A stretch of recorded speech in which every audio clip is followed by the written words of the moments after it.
This is really impressive. We like a lot. So bye, sir. I know. 15. England. England. England, yes. And where you go?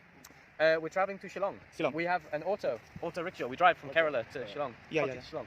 Your name? Michael. Please? Michael. Yes. So your name, please? Hello, Jason. You come from New England? Zealand. New Zealand. Yeah. You are New Zealand. You are England. You? Hi. You come from Australia. Australia? Yeah. Are you making a vlog? Yeah.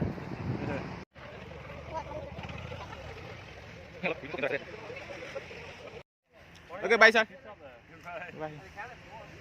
Hello' friends, পুনৰ এটি নতুন ভিডিঅ'লৈ আপোনালোকক স্বাগতম জনাইছোঁ। আৰু আজি আছোঁ মই আহতগুৰি, যিটো মানে সকলোৱে জানে এটা ধুনীয়া এটা ভেলাঘৰ এটা বনায় আহতগুৰিত। চ' আহতগুৰিত আছোঁ আৰু বৰ্তমান আছোঁ মই ভেলাঘৰৰ ভিতৰত। গতিকে আপোনালোকক আজি কি থিম বনাইছে এওঁলোকে, এই বছৰ কি থিম বনাইছে সেইটো আপোনালোকক সম্পূৰ্ণকৈ দেখুৱাম। খুব ধুনীয়াকৈ বনাইছে। মই এখন জাহাজ হয়, জাহাজৰ ভিতৰত আছোঁ। চ' খেৰেদি বনাইছে যেতিয়া অলপ পোহৰ চোহৰ পৰিব আৰু একো নাই বাৰু। চ' ব'লকচোন তেনেহ'লে ভিডিঅ'টো আৰম্ভ কৰোঁ।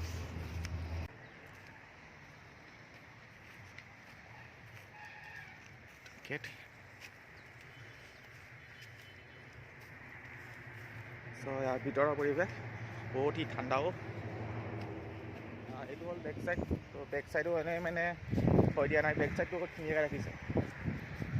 এইটো পুৰি নেপেলাই দেই একচুৱেলি, ত' ভুল নুবুজিব, ইমান ধুনীয়াকৈ বনাই পুৰি নেপেলাই। এইটো চাই লওক বেক চাইড। মানে ইংলেণ্ডৰ এজন, তাৰপিছত নিউজিলেণ্ডৰ এজন আৰু অষ্ট্ৰেলিয়াৰ এজন, মানে তিনিজন ব্যক্তি আহিছে। তেওঁলোক একচুৱেলি শ্বিলঙলৈ আহিলে, শ্বিলঙৰ পৰা এনেকৈ ঘূৰি ঘূৰি ইয়ালৈ আহিছে।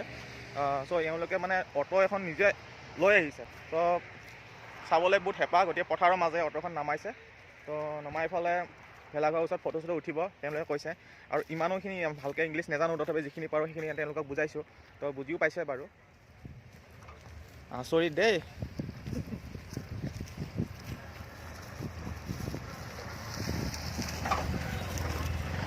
এইজন ইংলেণ্ডৰ হয়।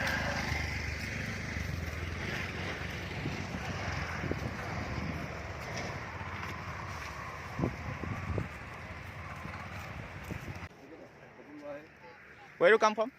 England. England. England, yes. And where you go? We're traveling to Shillong. Shillong. We have an auto rickshaw. We drive from Kerala to Shillong. Yeah, Okay, yeah. Shillong.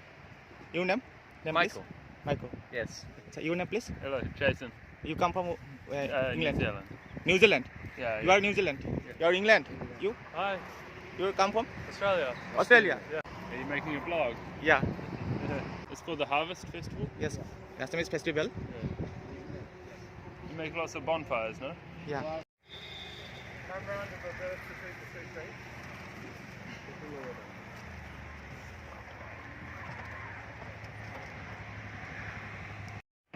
So photo উঠিবলৈ একদম ভেলাঘৰৰ আগত।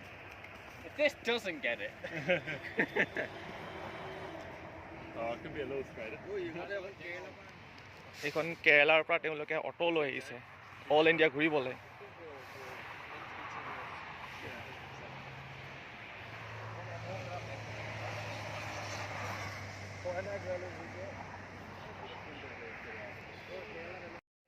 Okay, bye, sir. Bye. Bye.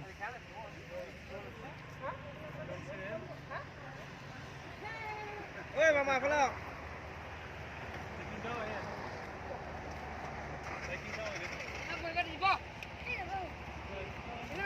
বহি পাৰি বহি পাৰিছোঁ ইমান লৈ নাযোৱা বহা। They don't have to. এই ৰাস্তালৈ যাওঁ যা লৈ যোৱা বহা যোৱা একো নাই। আৰে ইংলেণ্ড গ'লে ভালেহে, ইমান ধুনীয়া জেগা পাবা।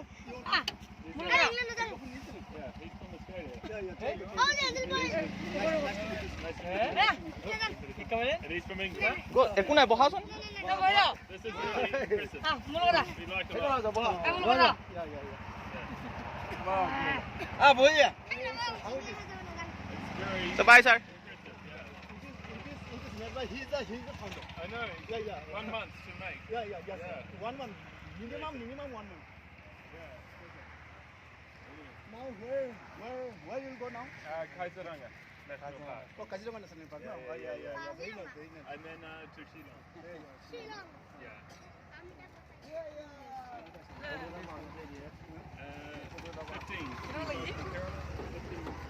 15.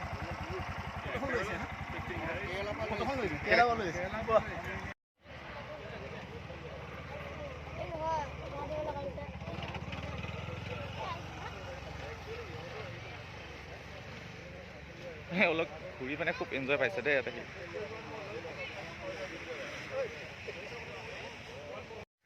মোৰ লগত আছে এই ভেলাঘৰটো যিজন ব্যক্তিয়ে বনাইছে তেওঁ। দাদা আপোনাৰ নামটো কওক। মোৰ নাম ভগৱান সেনাপতি। ভগৱান সেনাপতি। মই এখেতৰ ভিডিঅ' আৰু আগতে বনাইছিলোঁ, চ' আপোনালোকে দেখিছে চাগে। চ' আপোনালোকে এইটো থিম কেনেকৈ মানে ভাবিলে যে এইটো কৰিম বুলি? মানে কি 2010-11 চনৰ পৰা বিভিন্ন ধৰণৰ বাৰ্তা ভেলাঘৰ বনোৱা হৈ আহিছে। এইবাৰ ভাবি ল'লোঁ যে যোৱা বছৰ হাতী মানুহ সংঘাত আছিলে, হয়, আৰু এইবাৰো তেনেকুৱা ধৰণৰকৈ এতিয়া হাতী মানুহৰ সংঘ কলগছ চুৰক হাতী সংঘাতৰ পৰা হয়, থিমটো ধুনীয়া থাকোঁ। তাৰপিছত আৰু এবাৰ আৰু ভাবি ল'লোঁ যে প্ৰদূষণ হৈ আছে পৃথিৱীত, সেইটো হয়, প্ৰদূষণক লৈ কিবা এটা বাৰ্তা দিব পৰা যায় নেকি। হয়, সেইকাৰণে এইবাৰ প্ৰদূষণৰ ওপৰতো দিয়া হৈছে। পৃথিৱীখনক দুগৰাকীমান মহিলাই দাঙি আছে। কিছুমান এটা আৱৰ্জনা মানে কি প্ৰদূষণ হোৱাৰ কেইটামান চিম্বল আছে। গাড়ী ধৰি লওক এটা এইটো হ'লে সেইটো আছিলে আমিনগিৰি এটা আৰু চিম্বল। প্ৰদূষণৰ কাৰণ আৰু বহুত আছে, সেই কাৰণবিলাকৰ তাত মাত্ৰ দুটাহে দিয়া হৈছে। যে কি নহওক, প্ৰদূষণৰ পৰা যাতে পৃথিৱীখন মুক্ত হৈ থাকে আৰু গতিকে তাৰ কাৰণে এইবছৰ অসমবাসীৰ এটা বিহুৰ আমাৰ ওলগ দিয়াৰ মাজেৰে এটা বাৰ্তা দিব ওলাইছোঁ, যাতে প্ৰদূষণৰ পৰা মুক্তৰ কাৰণে যাতে আমি কিছুমান কাম কৰিব পাৰোঁ। সকলোৱে চিন্তা কৰক প্ৰদূষণ কি কাৰণে হৈ আছে, কিবা নিয়ন্ত্ৰণ কৰিব পৰা যায় নেকি। সম্পূৰ্ণ নহয়, কাৰণ বিজ্ঞানে ইয়াক আৱিষ্কাৰ কৰিছে, বা বিজ্ঞানে প্ৰদূষণৰ সৃষ্টিৰ কাৰণ হ'ল মানুহ, আৰু মানুহে ইয়াৰ সমাধানটো কৰিব লাগিব। অৰ্থাৎ বিজ্ঞানে সৃষ্টি কৰিছে বা বিজ্ঞানে ইয়াক সমাধানটো কৰিব লাগিব। নিশ্চয় নিশ্চয়। তাৰপিছত হাতী মানুহৰ সংঘাতো ঠিক তেনেকৈ মানুহে সৃষ্টি কৰিছে, কাৰণ গছ গছনি কাটি আমি ধ্বংস কৰিছোঁ। তাৰ ফলত পাহাৰৰ পৰা নামি আহিছে মানুহৰ থকা ঠাইলৈ। এতিয়া বাঘো আহিব ধৰিছে, বাঘো আহিব ধৰিছে। গতিকে আমি আজিৰ পৰা 20-25 বছৰ বা 30-40 বছৰ আগত এইবিলাক শুনাই নাছিলে।